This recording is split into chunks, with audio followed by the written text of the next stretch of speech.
is Israel, when the first speaker is Matan, the second one is Varen, the third is Benji, and the reply speech will be given by Matan. Okay, the judges for this round are Dick Wafer from Ireland, Neha Parkas from Singapore, and Prince from Qatar. So I'd like to introduce the first speaker for the proposition. Please just make sure that you guys, your cell phones are all turned off. Yes. Sorry?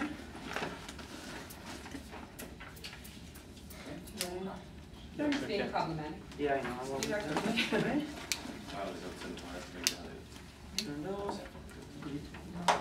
It's silent. Silence? Okay.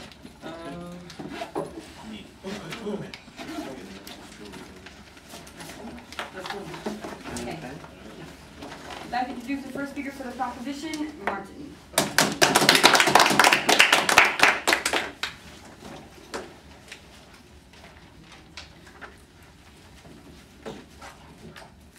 Ladies and gentlemen, in the high school debating championship, we see that in a few years, all of the graduates of these debating championships will go on to universities. Now they have the matter of what to study in those universities. Most probably they are going to take humanitarian courses such as, I don't know, philosophy or other languages we see. They are going to do the thing they like, debate even more. They're going to debate even more in the universities. But we see there are a lot of people that go into sciences, a lot of people that choose mathematics, I don't know, chemistry, biology. We see that those people are lacking in some things. In their courses, in their studies in those universities, we see that the things they are lacking of are the things that we do. We see philosophy, history, a lot of cool stuff is left out for them. This is not obligatory for them to do. We see that it should be. Thus, we have today's motion. We have that social studies, social courses should be complementary in universities' baccalaureate degrees. So, we find that universities more and more becoming another step of education. More and more is this usual for any student to go from high school to university. Even in the UN agenda included a point that that university education should be a human right, that the right to have a good, decent education should be complementary for everyone.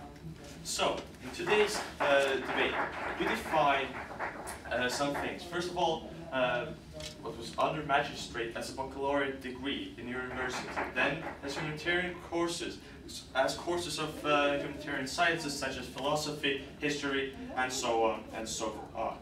And we have 2 points in my first speech.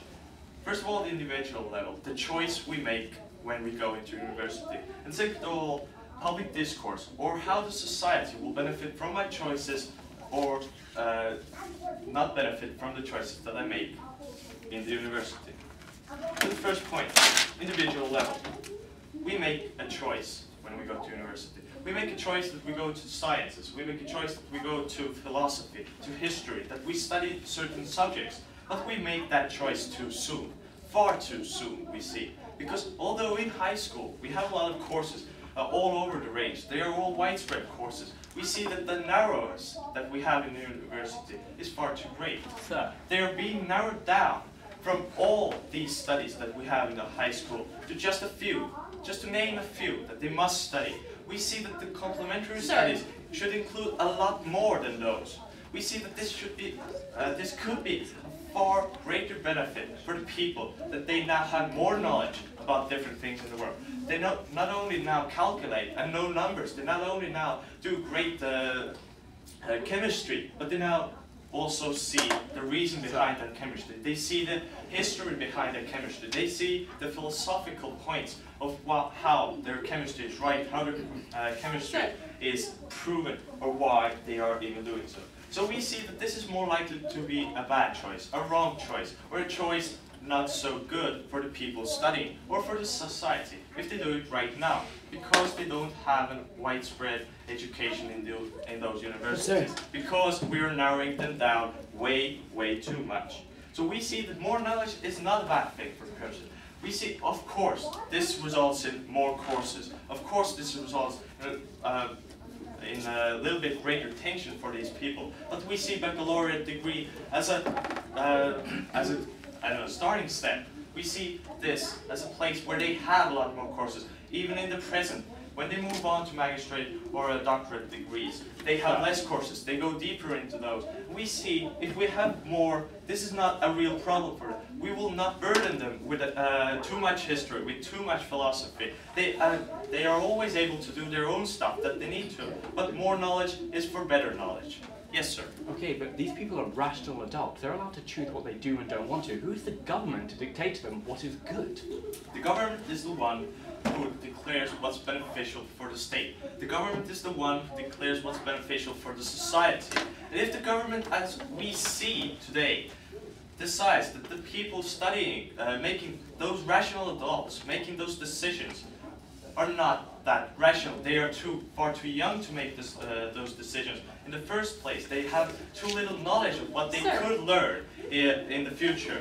And we see that as far as they don't have that knowledge, as far as they don't have that now complementary humanitarian courses, we see they have no right. We have the right to say what's better for the society. We have the right to set some basic grounds for them that is obligatory for them to study. We see nothing wrong with that. We see that this cannot harm them with greater tension because they are already graduating from high school. These are the things they just learned, and these are the things they're going to go in from a little bit deeper. But they can always go a lot more deeper into their own studies. This is what we're proving in today's debate. We're not excluding the subjects that they want to take. But on from the first point, the individual point, now to the society. Why the state has the right, indeed, to do this. First of all, we see the scientists cannot always get the big picture. They cannot always see the reasons behind their studies, the reasons behind their calculations or such stuff that they do in those very neat labs of theirs.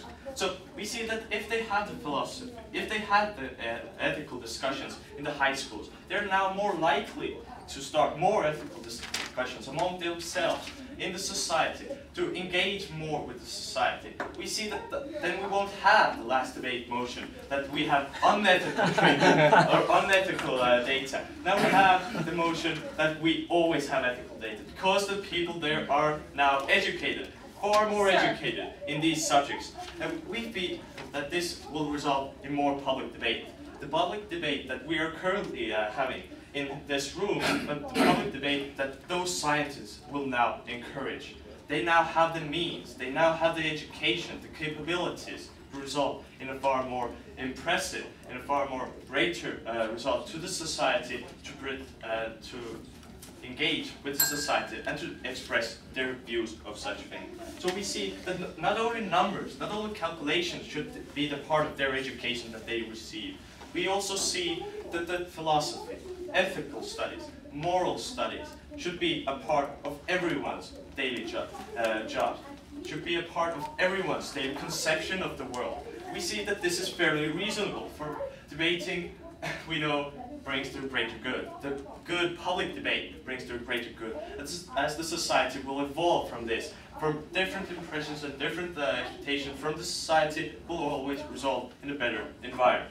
So what have I told you today? What does the proposition stand for in today's debate? First of all, we stand for the individual. But we see that the individual will benefit far more than they are in current state. We see that they are less likely to make a bad choice, and thus we see that they have far greater future possibilities to make from the widespread ground. And second of all, we see that the society will always benefit from this if we have intelligent people, if we have people who know what they're talking about. So please, for the sake of education, vote for the proposition.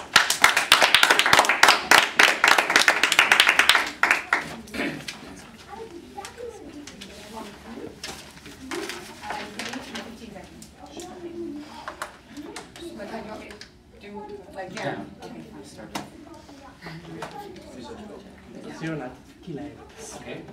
Hello? Okay. I did. Right. Sorry. Excuse Oh, me. sorry. Sorry. Go ahead. Yeah. Let me introduce the first speaker for the opposition, Matan.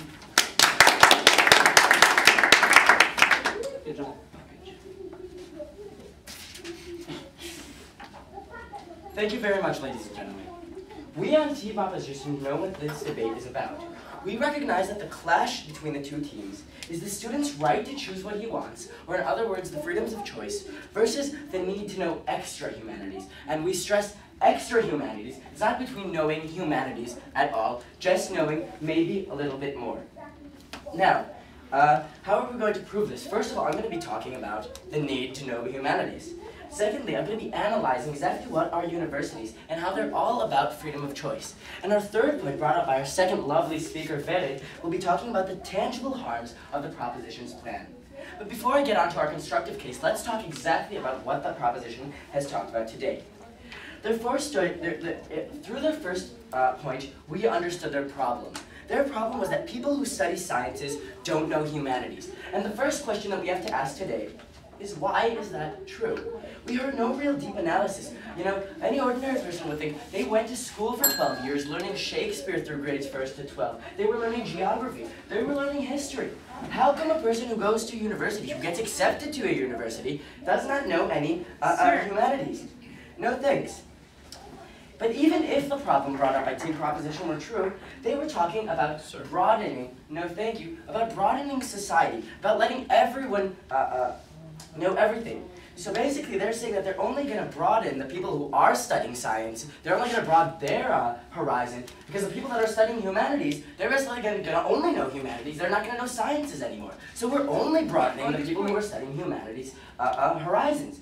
Wouldn't you agree, Matt? No, I don't. Do you agree with the fact that in order to be a part of this of the society, to be an active citizen, it is vitally important to know humanitarian studies? Oh, wait, that's exactly what I'm going to get onto in my point on exactly what the difference between universities and schools are. How schools lay the foundations for everything how we need to know to become a productive member of society. But what your case was talking about was giving people who learn science, they're going to be able to go learn humanities. Yet what about the people who only learn history and geography? Are they suddenly going to get comprehensive physics studies and math?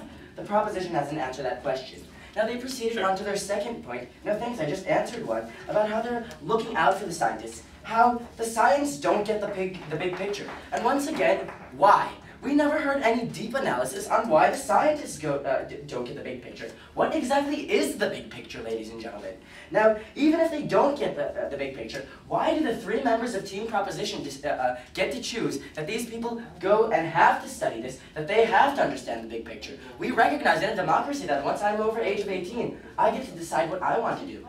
So really, we see that the first speaker of the proposition is the one that doesn't get the big picture. Now, let's move on to my first constructive case, talking about the need to know humanities. We accept that every person must have a varied education, in which we lay down the various topics that in which we lay down the foundations of various topics that are put down. And the proposition agreed with us. We learn throughout 12 years. We learn math, we learn English, we learn geography, we learn science, both humanities and sciences together. Now, why? We have two reasons. First of all, is to give children the ability in the future to choose their own career. And second of all, to give all of society a common ground in becoming a productive member of society. No thanks. So we recognize that in order to be a productive member of society, you need to have this basic education in these variety of topics. Now, when is this education provided? Throughout 12 years of school, throughout elementary school, throughout middle school, and throughout high school. No thanks. And by the end of year 12, you're supposed to have a comprehensive level of understanding required by all members of society, including humanities. Yes? As you said, you're supposed to have, but we can never ensure that we have. We can never ensure that you go So deep if we can't into ensure that humanity. they have, and so basically, you're only filling in the gap for the people that can afford to go to universities. If there's such a gap in the high school, why do the people that can't afford to go to Oxford and Cambridge, why don't we fill in the gap for them already during the first 12 years of high school? Why do only the people that can afford to go to university get to have their gap filled? So, what we're asking is, so we've shown you that after the first 12 years of high school, you have a basic knowledge in many general topics. And why then do humanities deserve to be superior to other topics? And we'd like the proposition to explain that to us. And once again, even if the proposition believes that humanities are so important, then you have to give it to everyone, not just to those who go to college. Now let's move on to my second point. I'm talking exactly about what are universities. First, let's start out, who are the people that do attend universities? They are adults, unlike children. Children do not know, in a democracy, we don't think that children know what is best for them, because they're still growing and constantly changing. That's why schools teach everything, because we don't want a person to narrow down his options in a stage where he doesn't exactly know what he wants. We don't want him to be 20 years old and suddenly change his mind after he's decided what he wants to do at the age of 6. Okay, now, in adulthood, however, when someone's reached the age of 18, we recognize that he has the ability to choose. He is smart enough to know what is best for him, and that's everything in a democracy. We know that we vote for whoever we want. We know that we do exactly whatever we want when we're over 18. Yet, no thanks. And universities are implementing this. They realize that these adults know what they want to learn, and they give them a choice in exactly what to specialize. They don't make them go and learn just everything. The opposition is changing the rationale of the democracy in the universities. And before I step on campus, no thanks, I really have the option to do everything what I want. I can choose to work wherever I want. I can choose to work in McDonald's, be a carpenter, go to the music industry. And the government can't tell me to do or not do one of those. Or they can't tell me if I'm a McDonald's worker. Oh, you're a McDonald's worker, but we want you to know carpentry as well. They do not have the opportunity to do that. And we'd like the opposition to prove to us today exactly why once I step foot on a university campus, suddenly I forfeit this right to choose. Suddenly I'm not capable of making a rational decision and knowing what exactly I want. So, ladies and gentlemen, let's summarize what I've said today. I started off by refuting and telling you what the problem that the proposition presented gave us no real analysis. And how even if it does exist, then he's only broadening horizons for some. And then I proceeded on to my constructive case, and I showed you exactly why. And I showed you about the need to know humanities. How we all have a basic knowledge of humanities by the end of year 12, and we don't understand why you need more once you go into college. And then I spoke about universities. How universities are the very place where you get to choose what you want.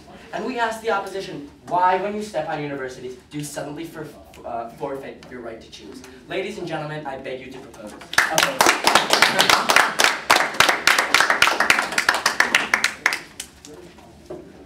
7:36.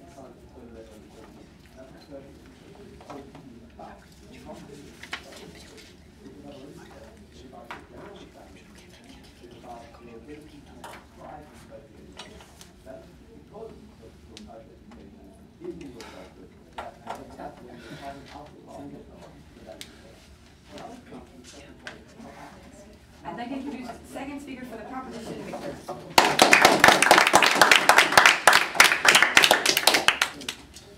Thank you, gentlemen. Now what this debate, and thank you for Team Opposition to clashing this debate really nicely, what this debate is about is that we present to you a clear benefit. We present you something clear. I'm going to prove to you, I'm going to further in my speech, talk about humanities, and talk about the society, and talk to you and explain to you how this is going to benefit every single person that is affected by this case of ours. Now, the case of the opposition, or what they have taken for their burden in this debate, is to prove how this idea of freedom of choice, or this idea of absolute freedom of choosing not to study different subjects, how that idea and those words outweigh our clear benefit, or our clear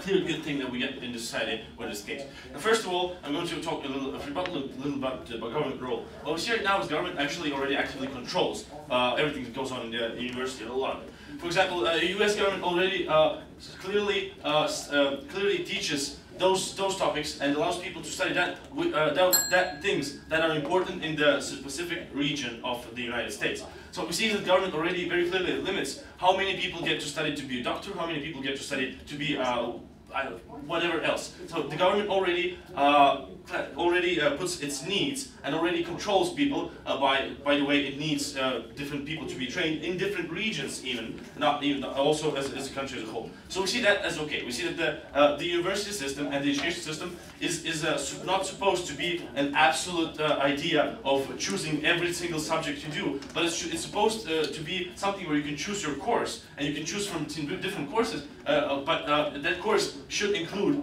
what the government and what the state needs and wants to have from you, and what the state actually needs as well. Sir. So we see that this is not so bad. The second thing, we see that the team Israel here is very fond of free will, and so are we. But we do not see how does this damage the idea of free will, because we see that those people are still going to be choosing what they study, and they are still going to have physics. They are still going to have whatever they choose. What we see is that, just as Matan put it in the first speech, that it is going to be extra, ladies and gentlemen. It's going to be extra as a means of bringing those people closer to the society as a whole. So therefore, we're not compromising their choice, but we are giving them something more. We are taking away the choice of studying physics and only physics and not understanding the world, but we are giving them the choice to study physics, and a small bit of politology. That is what we are changing. Yes, please, ma'am. Okay, sir, could you please explain to me? It's okay. Could you please explain to me why, if you wanted to be a physics engineer, you would have to go and learn Shakespeare? Yes, this is very well. This is another very clear clash in this debate, which I'm going to talk about, is what are actually humanities, and why do we see that people studying only science find it very much harder to take part in the society and different activities than people studying humanities, and why we need to teach scientists politology and not politologists science. So what we see right now is that you can exist in a society no matter what you are. You can be a straight-out physician. You can be anything. You can exist in the society. What we see is that people that study humanities, people that debate, people that that understand philosophy, understand history, understand how the world works, understand what were the causes of World War, and why do we do scientific research, and why do we need to cure for AIDS. Those people are engaging with the society much better. And those people are more interested and usually take much more action towards changing something in the society, and therefore are actually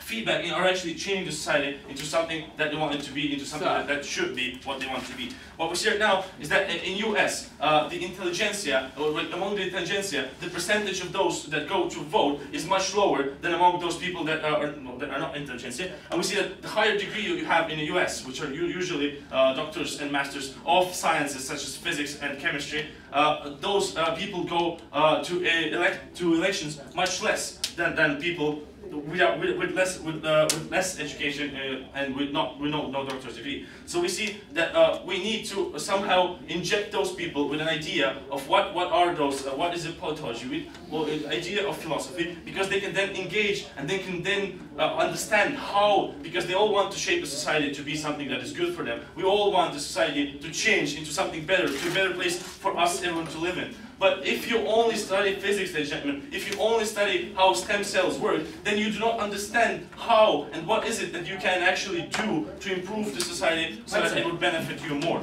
So this is why the humanities are important, ladies and gentlemen. This is the analysis from our outside, why we need to enforce humanities a little bit more, why we need to give those people an overview even at university level, so that they would not shut themselves down after high school, because in high school, ladies and gentlemen, you do not learn politology, ladies and gentlemen. In high school, you learn the very basics of humanities. You learn Shakespeare, but you do not learn the whole history of literature. You do not understand why Goethe wrote what he wrote. You just read the book. So we see that's a problem. We see that would help the people to understand how to maybe avoid future wars, to understand how they want or what they can actually do themselves, and they would also understand the necessity of voting, the necessity of shaping their society the way they want. So therefore, we encourage more debate in the society. We encourage more people engaging in the society, because right now we clearly see that there's a part of people that control. There's a part of people such as, let's say, politicians, such as people that are active figures that control the way the society is shaped, and there's other people that are just exploited, that do not have the means or the understanding of what they can actually do in the society. Yes, please, sir. So a doctor who spends his time saving lives has no contribution to society. He does, but he would want to have much more. And the thing is that that doctor wants to change society. He wants to have less patients, because right now he has to cure 1,000, and then what the point is that doctor has might have a much better view of what the state should look like than a politician. But the doctor does not completely understand what he has to do for that, and that is what we have to change. Sir. Now, my last point in this debate, speech is going to be what is actually the role of those undergraduate studies. Now, what Team Israel says is the school is a foundation, and we agree, and we can see that. School is actually a very good foundation for some things, but the school is just the basics. The school gives you only the very, very, very basic overviews of how the world works. Now,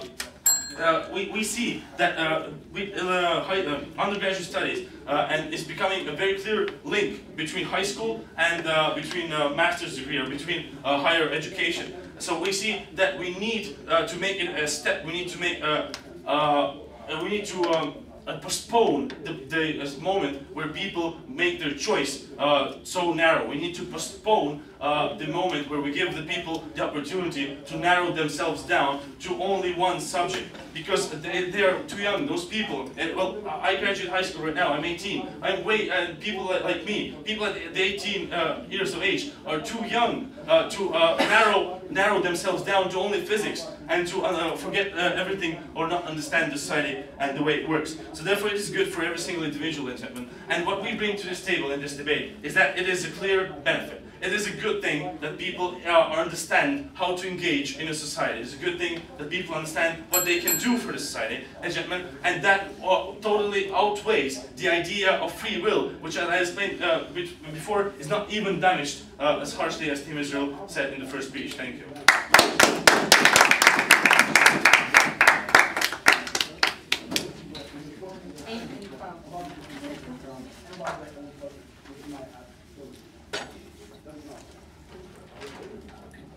Let me call upon the second speaker for the opposition, Varen.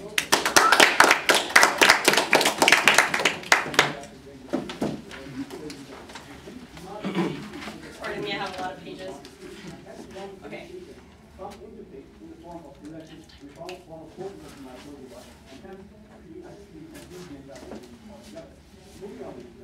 Ladies and gentlemen, first I'll have to refer to what proposition had to do. Now, that is the rebuttal part of my speech, and I'll divide it into two main areas of what is the individual sphere and society that were proposition's points.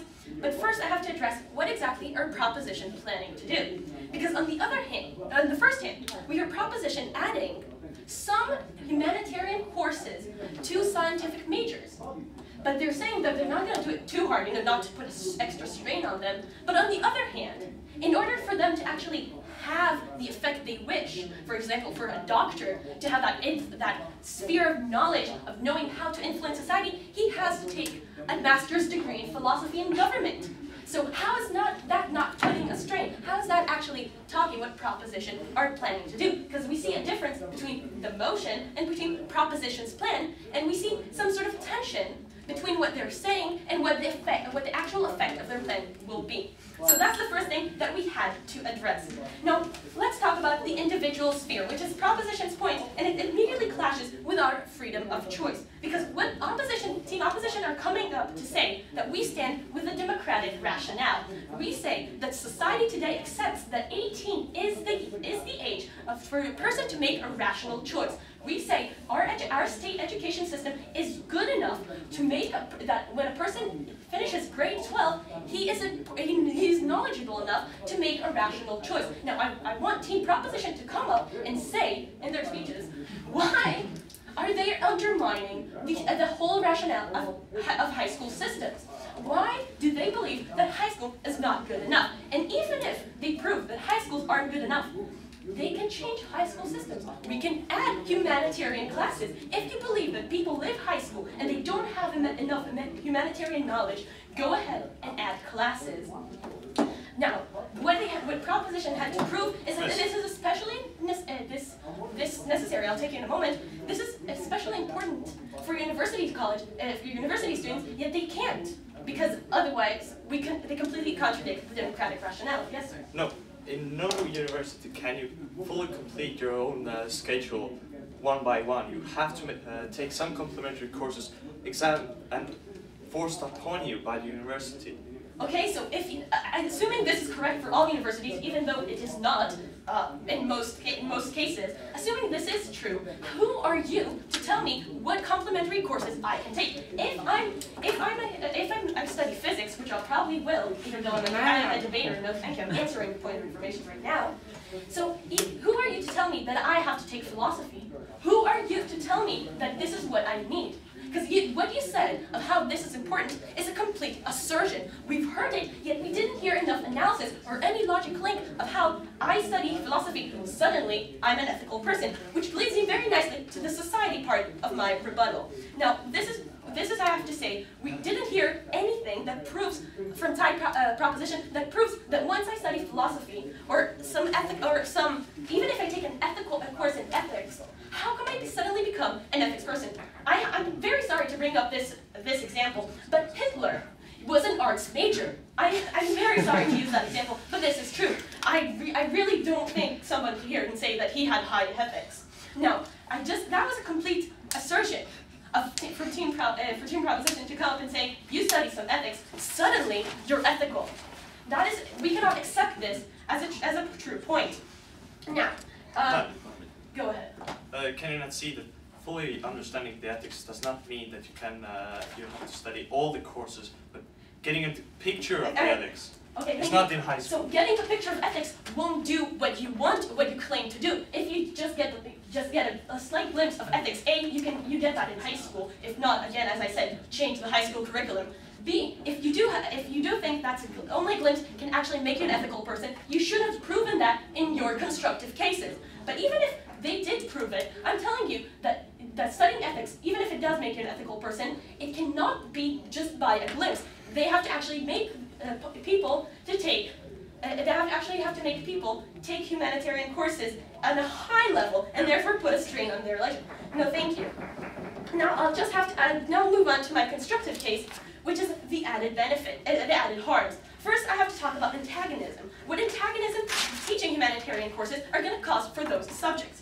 So, as I said, we already talked about a rational adult gets to choose whatever they want to study. It's simply by the virtue of them being an adult. Now, if we force that person, that rational adult, to study something we wouldn't have chosen otherwise, we create antagonism. Why? Because all these that add extra school include lectures, listening to lectures, doing your homework, projects, tests, all these stuff that aren't really nice, and all these stuff that people don't really like taking. So what we do is we force a person to take those stuff, even though they don't really want to.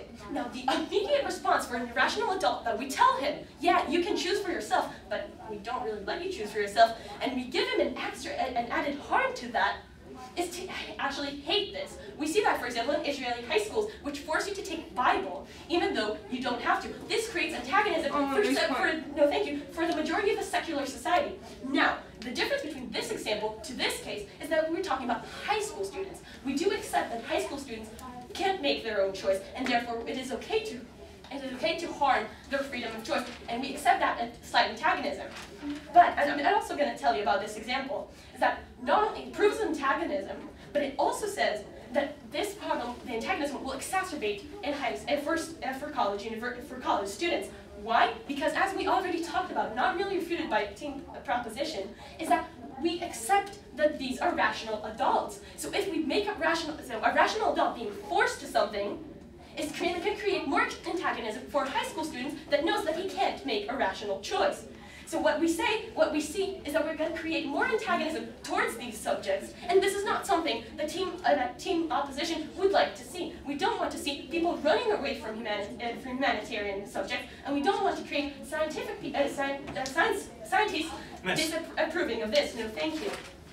Now, also I want to talk about the waste of resources, of how much undergraduate students have a lot of strain on themselves. It's a change of environment. It's high level education, and they don't really have that energy to focus on another different term of art. They can't simply add.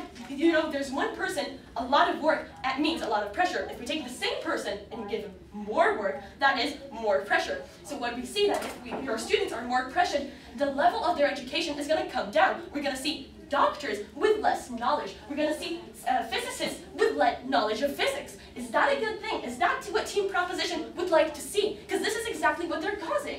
So this is just another harm that their plan proves. So just to sum up what I've said today.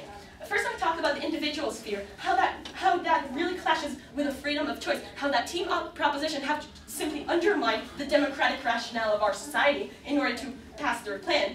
And the second thing I talked about is society, we can't simply accept that idea that studying some humanities causes all of a sudden us to be a better society. And I also talked about my constructive case, which was about how this is going to cause more harm, it's going to cause antagonism towards these subjects, and how it's really going to have an extra harm to our society as a whole. I thank you very much. I beg you to oppose.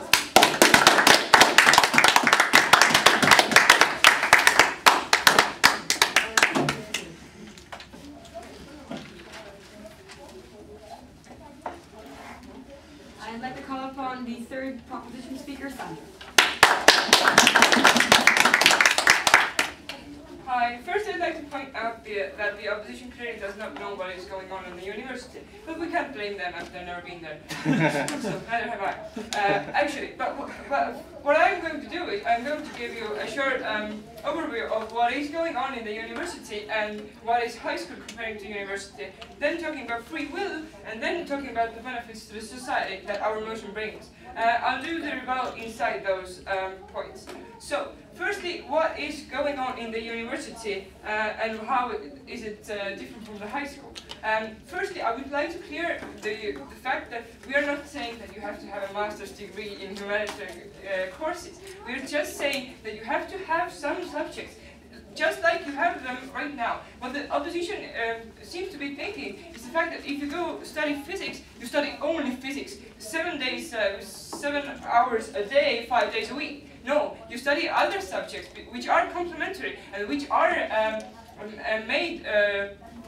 which are appointed to you by the state to study them. What we are saying is there is a whole system that you have to have some certain subjects, and we say that some of those subjects have to be humanitarian studies, such as politology, no thank you, such as history, and so on. So no, we are not saying that they have to have a master's degree. Now,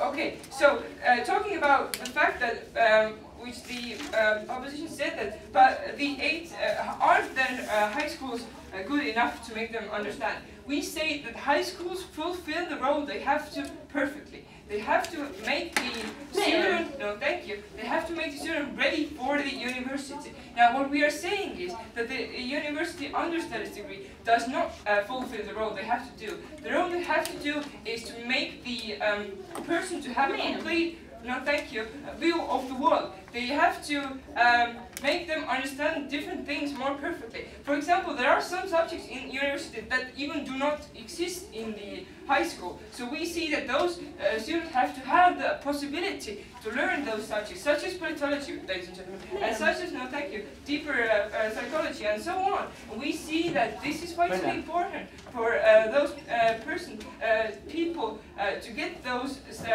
subjects in the university also, ladies and gentlemen. So, what the fact is that they were saying that you don't get the, if you have a short glimpse on ethics, you don't get the picture. What we are saying is that we want those people to get the overview of what is going on. We want those people to see what is going on in the society, and that is vitally important, and I will talk to you about that in the benefits of the society. We want those people to see where do the conflicts lie in the society, which are those places where we have to pay more attention, which are those situations where we have to speak up. And these courses are exactly what they do. This is exactly what the role that they fulfill. And that is what we want, ladies and gentlemen, because we want people to be more active. Now, talking about the free will and the fact that, but then they cannot choose. As firstly, I already mentioned the fact that the state already regulates some things in the university. As Victor mentioned, for example, there are some that they restrict the amount of doctors they want to get or whatever. They restrict some amount of pupils they want. So the government already has a say in the university, and that is perfectly okay. Secondly, we do not see, no thank you, we do not see people rioting because there is some other subject they have to study. Of course, there are some cases where some more subjects come to physics, for example, come to history.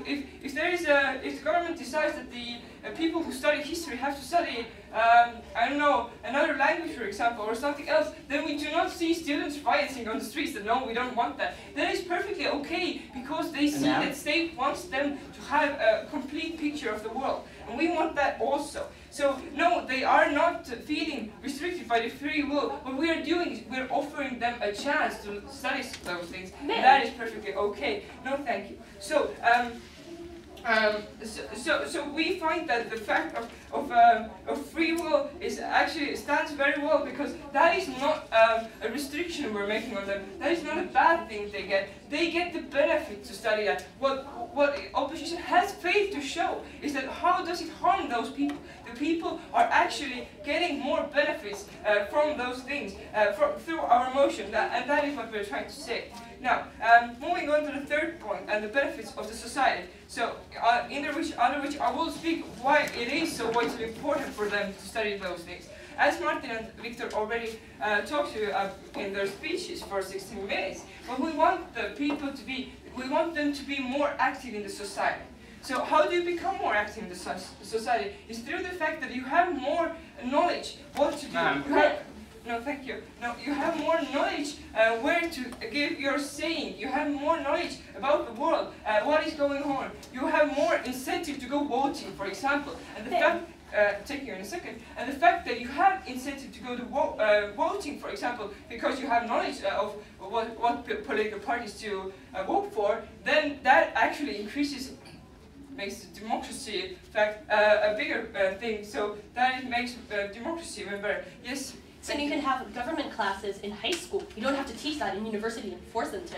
No, we are saying that those university does not always have to be obligatory. We're saying that you can have the choice to go there, and that is perfectly well. But if you have already chosen the fact that you are going to the university, then you have to accept the fact that yes, you get some other benefits which are great actually, because then you have more knowledge on the world. So we see that those benefits lead us to more development in the society. So what actually develops the society, ladies and gentlemen, is the fact that people themselves are active. That people have their saying in some things, have their saying in lawmaking, have their saying in things that are going on in the society. And that is what we want, because that leads us toward development in the society. And so, ladies and gentlemen, what we are trying to say is, through this motion, those benefits actually will come to the society.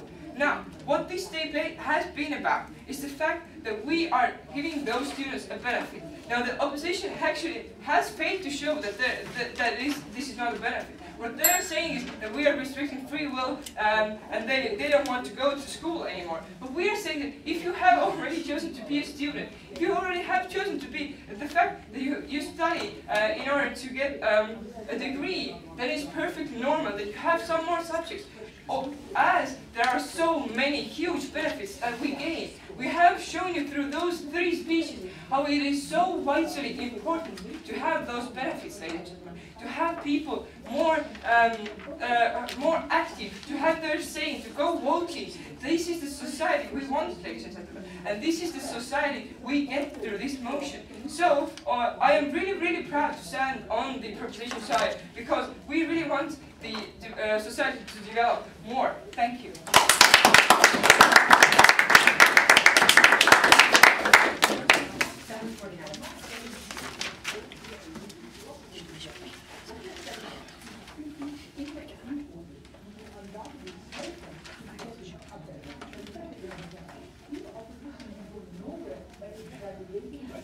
Okay, I'd like to call upon the third opposition speaker, Ben.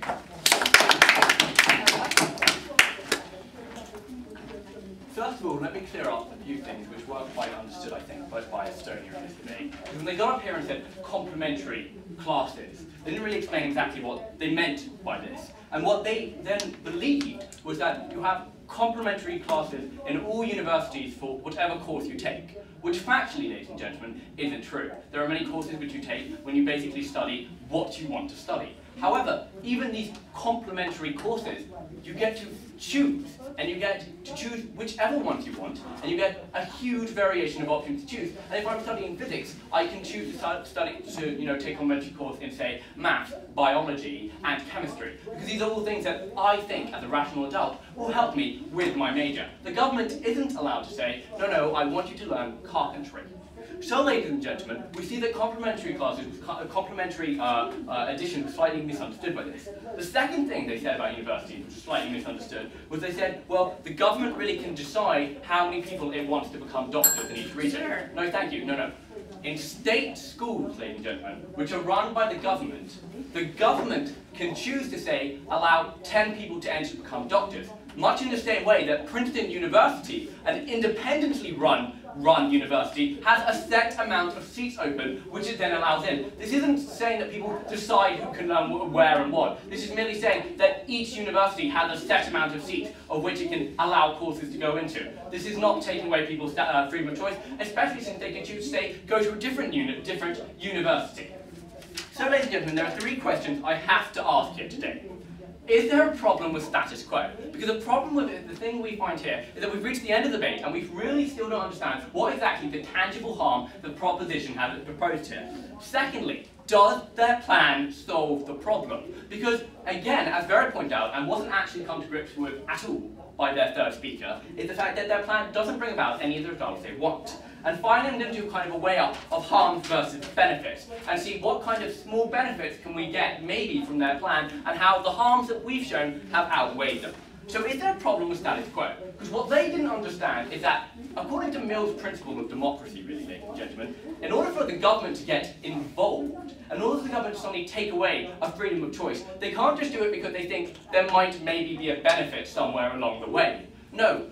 They have to do it when there's an actual harm happening in society. Mostly they have to do it when there's actual harm happening to those individuals in society. No, thank you. They have to show a really tangible harm to actually go and get involved in. Yes, ma'am.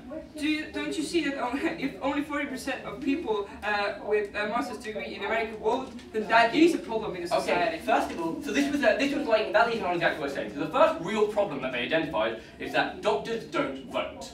So, ladies and gentlemen, first of all, I don't know where they got the statistic from. I'm actually not sure they're true at all. But even if they were true, voting isn't the only way people show contribution to society. Doctors spend their days saving people's lives. Physicists spend their days, researching, no thank you, for the better of humanity, trying to come up with cures, trying to come up with so many other things that actually benefit society. Voting isn't the only way we show that we support society and we love it. And there are loads of reasons people don't vote today. A lot of people don't vote because they're disillusioned with the government. This doesn't mean they don't care about society. No, thank you. So really, I don't understand why really this had anything to do with it. And then, ladies and gentlemen, they said, well, the second problem we've identified is that people are too young to choose. Well, this isn't true. If people are old enough to choose, let's say, which president they then want to rule their country, and people who are old enough to choose to, say, go work at McDonald's and not work at a carpentry place, then why aren't they old enough to choose what job they want? The only difference between a job and a university course is, wait, there is no difference, ladies and gentlemen. The fact is, I choose to specialise, and they have no problem with people dropping out of university and going to learn in high school and going to then go on and get a job, and the government can't get involved there. But the moment I step onto campus, suddenly the government decides what I can and can't do. Suddenly the government has added stipulations.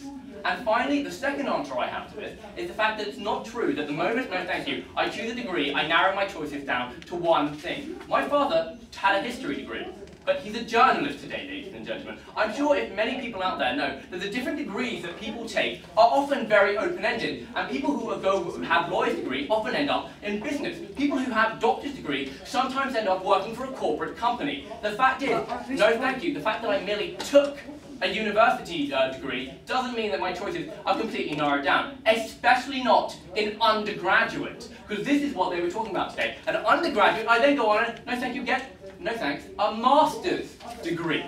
A master's degree, maybe I'm slightly more narrowed down. Doctorate, probably quite a problem then. So, ladies and gentlemen, no thank you. There isn't a real problem with status quo. And we said, if you really need additional classes in humanitarian, then have them in school.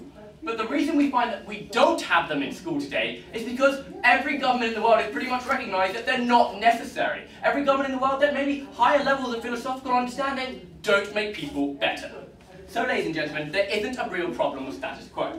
Does their now let's pretend for a second that there was one. No thanks. Would their plan actually come and solve it? Because what they said they wanted to bring about is really they want people to be functioning on the same level, ladies and gentlemen. They said we want scientists to be functioning on the same level as humanitarian people, because obviously humanitarians are much nicer people than scientists. We never heard any reason why humanitarian shouldn't then learn science as well in order to have variation, and we actually really would quite like to know about that, but too late for that. So, ladies and gentlemen, they want people to be the same level. On the other hand, they said, we don't want to put too much stress on these university students. Veron got up here and gave a point which is pretty much unrefuted, that these university students are under a lot of stress. These university students have certain courses that they have to then go and take. So they said, well, we're only going to have a few courses every hour, maybe once a week. So this doesn't bring about any benefit, ladies and gentlemen. Where is the real difference between someone who in high school slacked off in his humanitarian courses?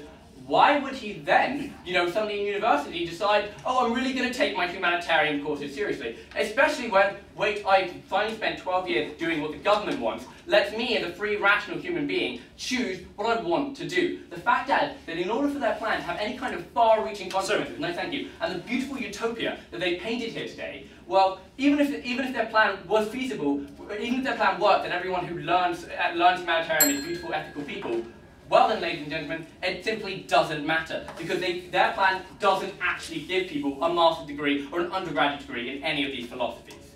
So their plan doesn't solve the problem. So do the harms outweigh the benefits, ladies and gentlemen? So the first thing that we have to understand is that the real harm that we see here is that rational adults who are allowed to choose in any other case what they want to do and are given this option by the government, and it's the entire rationale of democracy that rational adults make free choices, suddenly they don't get this choice. And also we said, ladies and gentlemen, that it actually harms it because it antagonises them according to certain subjects. Veron pointed out, and was never really addressed in this slide, that, well, they'll suddenly hate this subject because they're forced to learn it. Or that, well, their doctor degree will suffer because they were forced to learn something else along the side. And ladies and gentlemen, the benefits that they pointed out here today were really, it might make people better. It might make people better. They never proved that it would make people better. There was no ever any link actually proving that learning a humanitarian subject automatically makes me a better person. I beg you to oppose.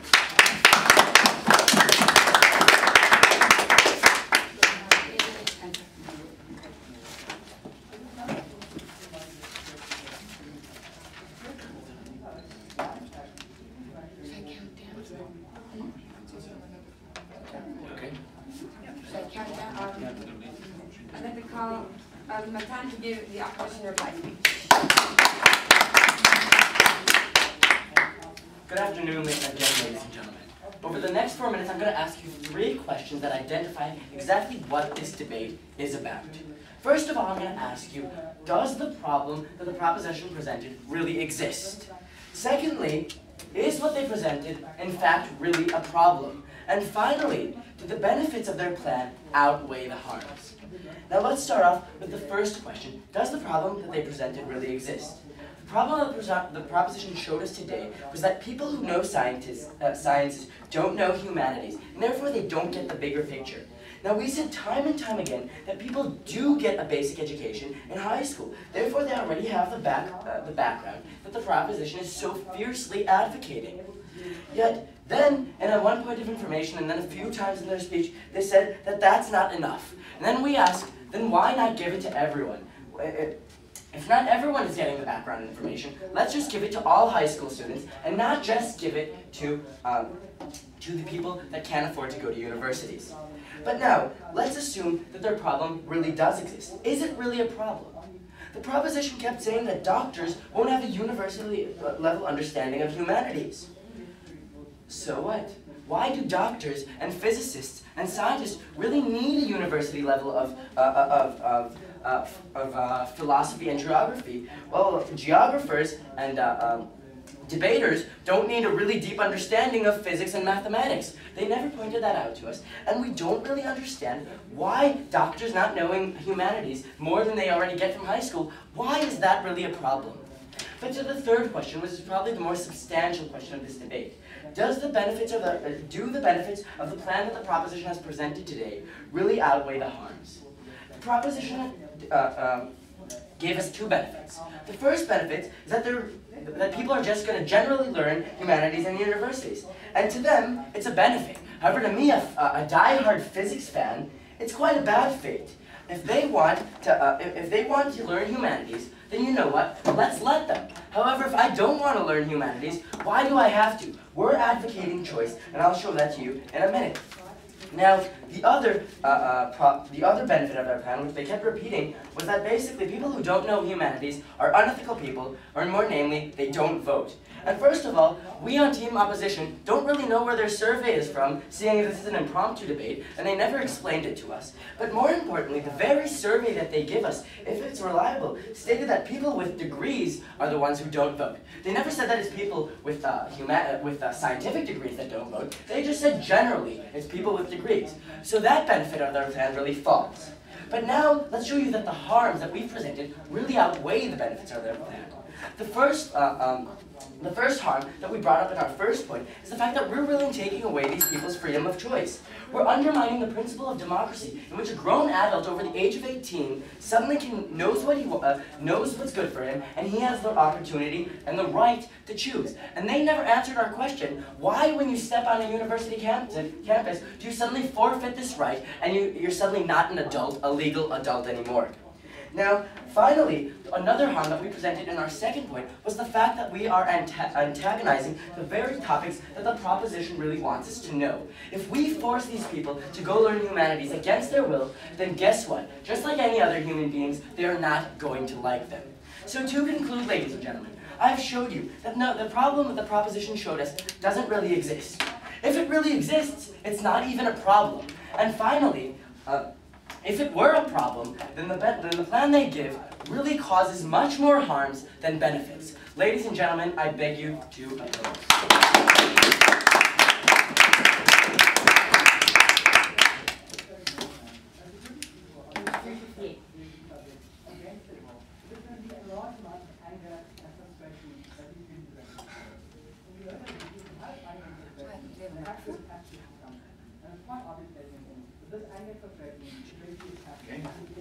Okay, and I call upon Victor to give the proposition reply speech.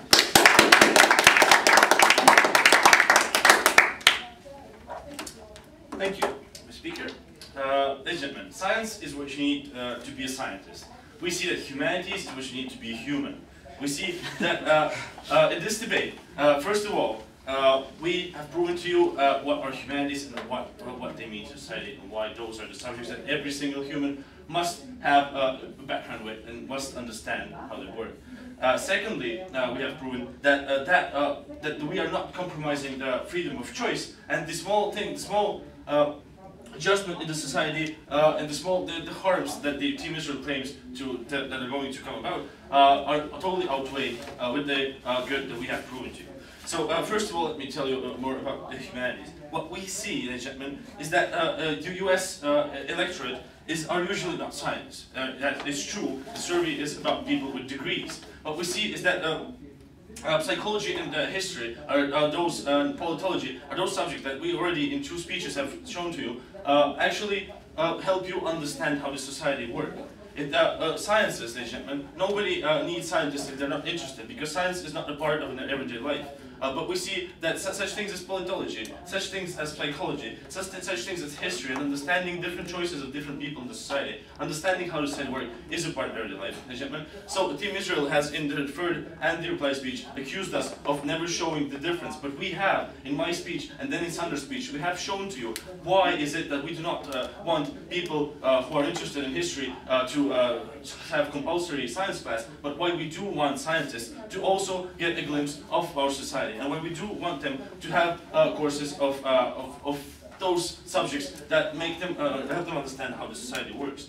Now, what has Team Israel also brought to this table is that we have this freedom of choice. But then, gentlemen, the difference in this debate between the two teams is that the Team Israel thinks that it is your absolute freedom of choice to choose every single thing you do on campus. They say that, well, you step on campus and you have to choose everything. But we see that it is your absolute free choice to choose whether or not you go to university, and whether or not you go to university with extended physics study or extended history study. But we see that it is not your absolute freedom of choice to choose every single thing you do in university, and you do not have, and nobody is forcing you to go there at first place. So we see that freedom of choice is not absolute, as the Team Israel said, and that the distinguished freedom of choice that we support is that you can go to university, you can choose whether or not you're going to have physics or mathematics or history. But we say that when you choose a course, when you choose a degree, then you have to, that it is our moral obligation, and we have to help those people. We have to also give them some of the subjects which does not harm their freedom of choice. We do not believe in absolute freedom of choice when you're in university. We don't believe that you have to choose every single class you have, and that's not how the world works, gentlemen. And that is what the US and pretty much every country's government's controlled example showed in this debate, is that your government already sees universities as a mean to produce people for its own, to produce people for the benefit of the society, and it's not, university is a mean of government of controlling what kind of people and what experts the society needs and is going to have. So, gentlemen, this debate is about what humanities are. This debate is about how important the humanities is. And I think that we, on the side of proposition in this debate, have done a pretty good job explaining to you why the humanities are so extraordinary. Even though Israel still accuses us of never showing the difference, then we have this, gentlemen. We have shown the difference. We have shown how the humanities are those which every human being must have, and how sciences are those which only every scientist must have, and how science is not something that should be forced upon, yet humanities should be forced on people so that they would understand the ethical conflicts, they would understand how the government works, and so on, at least on a level that they can start from them, they can get interested, and they can participate in a society as human beings. Thank you.